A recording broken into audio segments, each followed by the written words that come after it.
தேசிய சாலை பாதுகாப்பு மாதத்தை முன்னிட்டு மயிலாடுதுறையில் ஹெல்மெட் அணிவதன் அவசியம் குறித்து நடைபெற்ற விழிப்புணர்வு பேரணியை மாவட்ட எஸ்பி ஜி ஸ்டாலின் துவக்கி வைத்தார். 100க்கும் மேற்பட்டோர் ஹெல்மெட் அணிந்தபடி இருசக்கர வாகனத்தில் சென்று விழிப்புணர்வை ஏற்படுத்தினர். 36வது தேசிய சாலை பாதுகாப்பு மாதம் ஜனவரி மாதம் முழுவதும் கொண்டாடப்படுகிறது.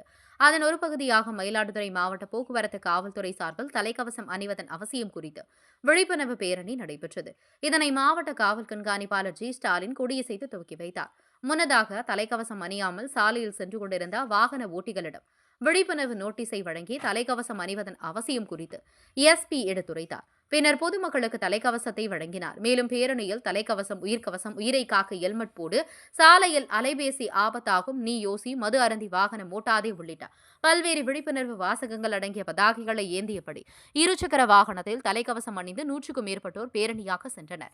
இந்த விழிப்புணர்வு பேரணி காவிரி நகர் பகுதியில் துவங்கி முக்கிய வீதிகள் வழியாக சென்று இறுதியாக புதிய பேருந்து நிலையத்தில் முடிவடைந்தது. மயிலாடுதுறை செய்தியாளர் இளஞ்செழியன்.